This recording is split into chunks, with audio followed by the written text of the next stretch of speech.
Alamin naman natin ang huling update sa isinasagawang prayer vigil sa Lasal Green Hills para kay DILG Secretary Jesse Robredo at sa dalawa nitong kasama. Para alamin ito, makakasama natin si Joseph Parafina. Joseph? Maraming salamat, Princess. Patuloy nga po umaasa ang lahat ng dumadalo dito sa prayer vigil sa Lasal Chapel San Juan na matatagpo ang pambuhay si DILG Secretary Jesse Robredo. Patuloy po ang pagdagsa ng iba't ibang mga mamamayan dito mula sa iba't ibang grupo. Karamihan po sa mga nakita ng telebisyon ng bayan ay mula sa kanyang punong tanggapan ng DILG. Naroon din po ang mga tauhan ng Bureau of Jail Management and Penology, ang mga taga Bureau of Fire Protection at marami pang iba. Umaasa po ang mga umaattend dito sa vigil na matatagpo ang hapong buhay pa ang mga kasama ni Secretary Robredo at saka siya.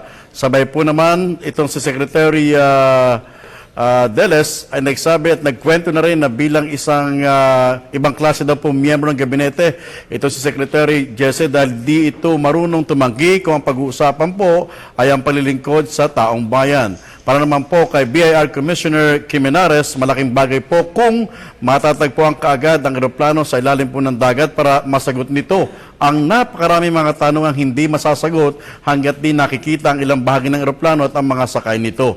Para naman po sa ilang mga manggagawa ng DILG, tanging ang matinding panalangin na lamang ang kanilang pinanghahawakan ngayon sabay ang moral support sa pamilya ng kalihim. Narito po ang kanilang magkakasunod na mga pahayag. Yung hindi ka pababayaan talagang kung ano man yung kailangan mo. Never says no, he always makes it possible. That's his attitude na walang problema naman na hindi may resolve. Kaya madalas problemado akong lalapit sa kanya, yung kanyang so anong gusto mong mangyari? So gagawin natin yan. So in fact last Friday, huli kami nag-usap. Pag ahon mo ng eroplano at wala siya doon, di ibig sabihin may pag-asa ho talaga na buhay pa siya, no? Yun. So, yun yung hinihintay ng lahat na tao, no? Para malaman natin. Para sa pamilya, yun.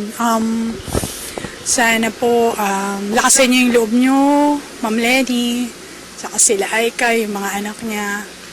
Sana matagpuan na si Sir na safe and sound. And we all pray with you, with the family. Lahat kami rin, with our beloved Secretary. Pinakahuling balita mula sa Lasal Green Hills Chapel. Ako po naman ang inyong lingkod, Joseph Parafina, para sa Telebisyon ng Bayan.